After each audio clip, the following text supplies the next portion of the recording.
வணக்க மக்களே, மீண்டும் உங்களை சந்திப்பதில் பெருமகிழ்ச்சி. வரம் விமல், நாட்டி சுப்பிரமணியன், ஷனாக்ஷா ஸ்ரீ, பாலசரவணன், முனிஷ்காந்த் மற்றும் பல நிகழ்ச்சி இமான் அவர்களின் இசையில் கேந்திரன் இந்த படத்தை இயக்கியிருக்காங்க. ஸோ வடம் இந்த பேர் எதை நோக்குது, இந்த டைட்டிலுக்கு இந்த படத்துக்கு என்ன சம்பந்தம் அப்படின்னா, வடம் அப்படின்றது இந்த வடமாடு ஜல்லிக்கட்டுன்னு சொல்லுவாங்க. மாடுகளை அந்த வடத்துல தான் கட்டுவாங்க. இது வடம்ன்றது பேர் இழுக்கிறதுக்கு யூஸ் பண்ணுறதையும் வடம்னு சொல்லுவாங்க.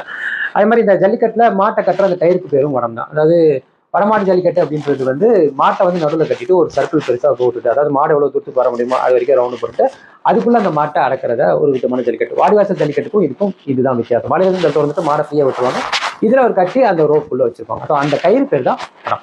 இந்த படத்தோட கதை என்னன்னு பார்த்தீங்க அப்படின்னா, மாட்டை பற்றின கதை தான். நம்ம ஹீரோ கையில் ஒரு கண்ணுக்குட்டி அகப்படுது. அதாவது அந்த மாட்டை கடத்தி அடிமாட்டுக்கு தான் அனுப்புவாங்க. அந்த இடத்துல இருந்து மீட்கப்பட்ட ஒரு மாடு, அதுக்கு ஒரு கண்ணு தெரியாது. ஸோ ஊனமாக இருக்கிறதுனால அது யாரும் வச்சுக்க மாட்டாங்க. பட் இவர் வளர்த்து அது ஒரு மிகப்பெரிய ஒரு ஜல்லிக்கட்டு காலையாக மாறும். ஸோ அது ஜல்லிக்கட்டு காலையாக மாறினதுக்கப்புறம் அந்த மாடு எங்கேருந்து வந்திருக்கும் அப்படின்னா, நம்ம நாட்டிக்கிட்ட வந்திருக்கும். அது கண்ணு பொருளாக இருந்தனால அது அடிமாட்டுக்கு அமைச்சிருப்பாரு. பட் இந்த மாடு இவ்வளோ தூரத்துக்கு பெரிய பேர் எடுத்து அவனை ஏற்றுக்க முடியாது. ஏன்னா நாட்டியோட வேலையை என்னன்னா, பல மாடுகளை வளர்த்து அது பெரிய இந்த மாதிரி ஜல்லிக்கட்டில் தான் பேர் சம்பாதிச்சு அது ஒரு பெரிய கௌரவமாக நினைக்கிற ஒரு ஆள். ஸோ அப்படிப்பட்டவர் தன்னோட நம்ம விட்ட ஒரு மாட்டு ஒரு கண்ணுக்குட்டி இவ்வளவு தூரத்துக்கு பேர் சம்பாதிக்கும் போது அதை திருப்பி அடையணும்னு நினைப்பாரு. அதனால இவங்க ரெண்டு பேருக்குள்ள ஒரு தள்ளுமுள்ளெல்லாம் ஏற்பட்டு ஒரு மாட்டுனால ரெண்டு குடும்பத்துக்கு பகை ஏற்படுது. அந்த பகை அது எவ்வளவு தூரத்துக்கு போகுது. ஸோ இந்த பகைக்குள்ள இந்த ஹீரோ வில்லனுக்குள்ள ஹீரோயின் எப்படி வராங்க. ஸோ இது எல்லாமே ஒரு விதமா ஒரு கம்ப்ளீட்டா ஒரு ஃபேமிலி சப்ஜெக்டையும் உள்ள கொண்டு வந்து ஒரு கிளைமேக்ஸை நம்மளுக்கு ஒரு அன்எக்ஸ்பெக்டடான ஒரு ட்விஸ்ட் வச்சு முடிச்சிருப்பாங்க. ஸோ எனக்கு இந்த படத்துல என்ன பிடிச்சிருந்ததுன்னா, முதல்ல ஃபர்ஸ்ட் ஆஃப் ஆல் இந்த படத்துல சினிமாட்டோகிராஃபி ஃப்ரேம்ஸ் யூஸ்வலாக நம்ம விமலனா படங்களில் பார்த்தீங்கன்னா சினிமாட்டோகிராஃபி யூஸ்வலாக நல்லா இருக்கும். பட் இந்த அளவுக்கு பிரம்மாண்டமாக பர்ஃபெக்ட் ஆச்சு. ஸோ எனக்கு இந்த படம் எனக்கு வச்சிருந்த அந்த ஃப்ரேம்ஸ் முதற்கொண்டு பிரமாதமாக இருந்தது. யூஸ்வலாக நம்ம விமல் அவர்கள் ஒரு மாதிரி சார்கஸ்டிக்கான ஆக்ஷன் ஹீரோலாம் நிறைய பண்ணியிருப்பாரு. அதில் காமெடி நிறைய இருக்கும். பட் இதில் முழுநீள ஒரு ப்ராப்பரான ஒரு மாஸ் ஹீரோக்கான அப்பீலோட தான் அவர் நினைச்சிருப்பார். ஃபுல் அண்ட் ஃபுல் சீரியஸ் நோட்டில் அவர் எங்கேயுமே பெருசாக காமெடி பண்ணிக்கவே மாட்டார். அந்த மாதிரி ஒரு கேரக்டர். ஸோ அப்படிப்பட்ட ஒரு மாஸ் ஆக்ஷன் ஹீரோக்கான ஃப்ரேம்ஸ்லாம் வைக்கிறதுன்றது ஒரு ஆக்ஷன் சீக்வன்ஸ்லையும் சரி, அவர் நார்மலாக இருக்கிற ஃப்ரேம் சரி, ரொம்ப பிரமாதமாக இருந்தது. ஸோ சினிமாட்டோகிராஃபி டாப்ல இருந்தது, ரொம்ப நல்லா இருந்தது. அண்ட் தென் இந்த படத்தோட இசை, இமான் அவர்கள் பாடல்கள்ன்றது யூஸ்வலாக ரூரல் அப்படின்னாலே நம்ம விமான கையில் பிடிக்க முடியாது, பட்டை கலப்பாரு. பட் இந்த படத்துமே மெலடி சாங்ஸாக இருக்கட்டும், ஓப்பனிங் சாங்ஸாக இருக்கட்டும், ரொம்ப நல்லா இருந்தது, குறையே இல்லை. பட் பேக்ரவுண்ட் ஸ்கோர் எனக்கு தெரிஞ்சு இமான் அவர்களின் பெரும் ஸ்ட்ரென்த்தாக நான் பார்க்கறது, பேக்ரவுண்ட் ஸ்கோரில் அந்த எமோஷனல் பார்ட்டில் அவர் கொடுக்குற மியூசிக் நம்மளுக்கு அந்த சீன் என்ன சொல்லுதோ, அந்த வசனமே இல்லைனா கூட அந்த சீன் என்ன கன்வே பண்ண விரும்புதோ அதை ப்ராப்பராக அவரோட மியூசிக்கில் அது கன்வே பண்ணுவார். ஸோ அந்த வகையில் எந்த படமுமே பார்த்தீங்கன்னா பேக்ரவுண்ட் ஸ்கோர் எமோஷனல் பார்ட்டியும் தாண்டி மாஸ் ஆக்ஷன் விஷயமே ரொம்ப அழகாக இருந்தது. அந்த படத்துக்கு இன்னும் ஒரு லேயர் அமைச்சு கொடுத்துருக்கு, இன்னுமே ஒரு அளவுக்கு எலிவேட் பண்ணி கொடுத்துருக்கிறதுக்கு இசை மிகப்பெரிய பங்காற்றுதுன்னு சொல்லுவோம். ஸோ இசை டாப் நாச்சில் இருந்தது. ஸோ மூணாவது, இந்த படத்தோட கேரக்டர் எக்கச்சக்க பேர் இருக்காங்க. நான் சொன்னதையும் தாண்டி ஆடுகளம் நிறைய, தீபா சங்கர், மதுசூதனன் ராவ், இந்த மாதிரி ஏகப்பட்ட பேர். அதாவது ஒரு கிராமத்து படம் ஒரு குடும்பம்னா எவ்வளோ கேரக்டர்ஸ் வரும், அந்த மாதிரி எக்கச்சக்கமான ஆளுகள் இருக்காங்க. ஸோ எல்லாருக்குமே ப்ராப்பரான ஸ்க்ரீன் ஸ்பேஸுமே கொடுத்துருப்பாங்க. யாரையும் குறை சொல்ல முடியாத அளவுக்கு ஸ்க்ரீன் ஸ்பேஸுமே நல்லா கொடுத்துருப்பாங்க. ஒரு பர்ஃபார்மன்ஸ்னு வரும்போது நம்ம விமல் அவர்களுக்கு இதுக்கு முன்னாடி வந்த படங்கள் பெருசாக அவரோட நடிப்பும் சரி, படமும் சரி பெருசாக போகல. பட் இந்த படத்தில் நான் சொன்ன மாதிரி ஒரு சீரியஸோடான ஒரு மாஸ் ஆக்ஷன் வரும், ரொம்ப அழகாக ப்ளே பண்ணியிருப்பாரு. டுவர்ட்ஸ் த எண்ட் வரைக்குமே அதை ப்ராப்பராக அப்பீல் பண்ணியிருப்பாரு. முதல் பாதியில் ஒரு குற்றநோச்சிலே இருக்கிற ஹீரோ, அதுக்கப்புறம் ஒரு காது பயப்படுற அந்த சூழல் வரும்போது அதுக்கப்புறம் நடக்கிற அந்த ட்விஸ்டர்ஸ்லாம், அதோட டிரான்ஸ்ஃபார்மேஷன், அதுக்கப்புறம் ஃபிளாஷ்பேக்ல என்ன நடக்குது, எல்லாத்துலேயுமே அவரோட பர்ஃபார்மன்ஸ் குறை கிடையாது. ரெண்டாவது, இந்த படத்தோட ஹீரோயின் ஷனாக்ஷா ஸ்ரீ. ஸோ உண்மையாக சொல்ல போனால் அந்த படத்தில் ஆரம்ப நிலையில் அவங்க என்ன மாதிரி ரோல் பண்ணுறாங்க அப்படின்றது ஒரு சின்ன தருமாற்றம் இருக்கும். அவங்களோட நடிப்பில் கொஞ்சம் சேர்க்கை திறமை மாதிரி இருந்தது. பட் போக அந்த இன்ட்ரோலாம் வரும்போது வேற லெவல் டிரான்ஸ்ஃபார்மேஷன். அதுக்கப்புறம் அவங்களோட பங்குன்றது ரொம்ப கம்மியாக இருக்கும். பட் அந்த நடிப்புன்றது ரொம்பவே நல்லா இருந்தது.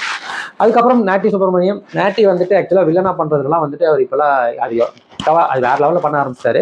ஸோ அந்த வகையில் இந்த படத்துலையுமே அந்த ரோலுக்கான அந்த கன்வின்சிங்கான ஒரு வில்லத்தனம் இருக்குல்ல, அது ரொம்ப அழகாக பண்ணிட்டாரு. அதில் குறையே கிடையாது, ரொம்ப நல்லா இருந்தது. ஸோ அதுக்கப்புறம் முனிஷ்காந்த், உண்மையாக சொல்லப்போனால் அந்த படத்தில் ஒரு மிக முக்கியமான ஒரு கேரக்டர் அப்படின்னா முனிஷ்காந்த் தான். நம்மளுக்கு பயங்கரமான ட்விஸ்ட் அண்ட் டர்ன் கொடுக்குற கேரக்டரும் அவர் தான். ஆரம்பத்தில் அவர் நாட்டி கூட அவருக்கு இருக்கிற ரிலேஷன்ஷிப் அவர் பண்ண விதமாக இருந்தது. அதுக்கப்புறம் ஒரு டிரான்ஸ்ஃபார்மேஷன் இருக்கும், ரொம்ப பிரமாதமாக இருந்தது. அவரோட நடிப்புக்கெல்லாம் முனிஷ்காந்த் வேற லெவல், வேற ஜோனா இருப்பட்டார். நீங்கள் என்னத்தை கொடுத்தாலும் அதை அப்படியே போட்டு, அவரும் காலி வெங்கட்லாம் நீங்கள் எதையாவது கொடுங்க, அதை நீங்கள் என்ன கொடுக்குறீங்களோ அதோட 100 மடங்கு அதிகமாக கொடுக்கக்கூடிய அளவுக்கு அவர்களோட சிறந்த நடிகர்கள் அவங்க. அந்த வகையில் எந்த படத்துலையுமே அவர் திருப்பியுமே ப்ரூவ் பண்ணிட்டு, அதை தாண்டி மற்ற கதாபாத்திரங்களும் பாலசரவணனா இருக்கட்டும், மதுசூதன் ராவா இருக்கட்டும், ஆடுகளம் நிறையனா இருக்கட்டும், எல்லாருமே அவங்க கொடுத்த கேரக்டர் ரொம்ப ஜஸ்டிஃபைடாக பண்ணியிருந்தாங்க, பிரமாதமாக பண்ணியிருந்தாங்க, ரொம்ப நல்லா இருந்தது. ஸோ அந்த வகையில் கேரக்டர்ஸ் எல்லாருமே இந்த படத்துக்கு என்னமோ அதை முழுசாக கொடுத்துருந்தாங்கன்னே சொல்லுவோம். அதை தாண்டி இந்த படத்தில் அங்கங்கே வர சான்ஸ் சீக்வன்ஸ், மற்ற விஷயங்கள், டெக்னிக்கலி இந்த படம் எடிட்டிங்காக இருக்கட்டும், மற்ற விஷயங்களாக இருக்கட்டும், ரொம்பவே நல்லா இருந்தது. எனக்கு இந்த படத்தில் இன்னும் பெட்டராக பண்ணிருக்கலாம் அப்படின்னு தோணுன விஷயம் முதல் பாதி அதாவது முதல் பாதியில ஹீரோ ஆரம்பிக்கிறப்ப வந்துட்டு அவர் பெயில் வருவார், ஒரு கொலை குற்றத்துக்கு ஆளாகி அதுல இருந்து பெயில் வருவார், அங்கேயே வந்து அவர் அட்டாக் பண்ண வருவாங்க. ஸோ இது எதை நோக்கி போகுது அப்படின்னா ரொம்ப யூஸ்வலான ஒரு ரெண்டு ஃபேமிலிக்குள்ள நடக்கிற பிரச்சனையா, என்ன நடக்குது ஏது நடக்குது அப்படின்றதுக்கான ஒரு விஷயம் தான். பட் அங்கே ஒரு சின்ன ட்விஸ்ட் இருக்கும். ஸோ அதுக்கப்புறம் போக போக போக அந்த கதை அமைப்பை பேஸ் பண்ணி அமைச்சு அந்த இன்ட்ரோல் கிட்ட வரும்போது நம்மளுக்கு ஒரு சின்ன சர்ப்ரைஸ் இருக்கும் ஒழிய, பட் அதை தாண்டி அந்த படம் அது வரைக்கும் போன விதம் ரொம்ப ஸ்லோவாக, ரொம்ப கொஞ்சம் பொறுமையை சோதிக்கிற மாதிரி தான் இருக்குது. ரெண்டாவது, இந்த படங்கள்னு வரும்போது உங்களுக்கு வந்து ஆப்வியஸ்லி சண்டைக்கோழியாக இருக்கட்டும், தேவர் மகனாக இருக்கட்டும், வேங்கையாக இருக்கட்டும், இந்த மாதிரி ஒரு பேட்டர்ன் உள்ள படம் தான். அதை தாண்டி இந்த ஜல்லிக்கட்டுன்ற விஷயம் எக்கச்சக்கமான படங்கள் வந்திருக்கு ஃப்ரம் ஒரு 20-25 இயர்ஸ் பிஃபோர்லேருந்து சொல்கிறேன். ஸோ அப்படி இருக்கும்போது புதுசாக உங்களுக்கு எதுவுமே வந்து அவுட் ஆஃப் பாக்ஸ் எல்லாம் யோசிக்கல, எதுவுமே புதுசாக உங்களுக்கு தோணுற மாதிரி இருக்காது. எல்லாமே நீங்கள் பார்த்து பழகின காட்சிகள் தான். ஆனால் எந்த இடத்துல உங்களுக்கு பெருசாக லேகாக ஃபீல் பண்ணாமல் ரிப்பீட்டட் சீன்ஸாக எதுவும் இல்லாமல் போர் அடிக்காமல் போனவங்கள பாராட்டலாம். பட் எனக்கு இதெல்லாம் இன்னும் கொஞ்சம் பெட்டராக பண்ணியிருக்கலாம் அப்படின்றதுல தான் எனக்கு தோணுச்சு. இன்னும் ஏதாவது டிஃப்ரெண்ட்டான ஒரு அட்டம் பண்ணியிருக்கலாம், வேறு விதமாக எழுதியிருக்கலாம் அப்படின்றதுலாம். பட் அதை தாண்டி அது இந்த பேட்டர்ன்றது உங்களுக்கு எதுவும் புதுசாக இல்லை. அதுக்கப்புறம் இந்த ஆக்ஷன் சீக்வன்ஸ்லாம் வந்து பார்த்தீங்கன்னா ரொம்ப கான்செப்டடாக, ரொம்ப வந்து ஃபோக்கஸ்டாக சண்டை போட்ட மாதிரி இருந்தது. அதாவது அது நேச்சுரலாக இல்லை. அந்த சண்டை போடுற அது ஒரு நாட்டிக்கும் ஹீரோக்குமே விமலுக்குமே வந்து ஒரு ஃபைட் வரும். அவங்க ரொம்ப கான்ஷியஸாக இருப்பாங்க, இப்படி அடிக்கும் இப்படி இருக்கணுன்றது வந்து அவங்க மூவ் பண்ணி அப்படி அந்த அளவுக்கு இருக்கும். எல்லா ஆக்ஷன் சீக்வன்ஸுமே கிட்டத்தட்ட அந்த மாதிரி தான் இருந்தது. ஸோ ஸ்டன் சீக்வன்ஸுமே இன்னும் கொஞ்சம் கான்சன்ட்ரேட் பண்ணிருக்கலாமோன்றதுல எனக்கு ஒரு சின்ன ஒரு வருத்தம் இருந்தது. ஏன்னா இந்த மாதிரி ஒரு ஃபுல் ஆக்ஷன் படம் வரும்போது அதில் கான்சன்ட்ரேட் பண்ணியிருக்கணும் அப்படின்றது தான். தென் கிளைமேக்ஸ் எல்லாம் வந்துட்டு பார்த்தீங்கன்னா அந்த ட்விஸ்ட்டுக்கு அப்புறம் அந்த நடக்கிறதுலாம் கொஞ்சம் அப்படியே சீக்கிரம் முடிக்கப்பா, படத்தை சீக்கிரம் முடிக்கல இது அப்படின்ற மாதிரி முடிச்சிருப்பாங்க. ஸோ அதை தாண்டி வரம் வந்துட்டு ஒரு ப்ராப்பரான ஒரு ரூரல் மூவி தான். உங்களுக்கு இந்த கிராமத்து படங்கள், இந்த ஜல்லிக்கட்டு சம்மந்தப்பட்ட படங்கள்லாம் பிடிக்கும்னா தாராளமாக நீங்கள் ஒரு ட்ரை கொடுக்கலாம். போர் அடிக்காது, ஃபேமிலி ஓரியன்டட் எல்லாருமே பார்க்கக்கூடிய ஒரு படம் தான். எனக்கு ஓவராலாக வரம் எந்த அளவுக்கு வந்து எக்ஸைட்டிங்காக இருந்ததுன்னு பார்த்தீங்கன்னா 100க்கு வந்து நான் 65 கொடுக்குறேன். ஒரு நல்ல ரூரல் பேஸ்டு ஒரு படம் தான். இன்னும் சொல்ல போனால் அந்த மாடுகளை வச்சு அவங்க ட்ரெயின் பண்ண விதம் அதெல்லாமே நல்லா இருந்தது. ஒரு நல்ல படம், பார்க்கக்கூடிய அளவுக்கு ஒரு நல்ல படம்னு சொல்லலாம்.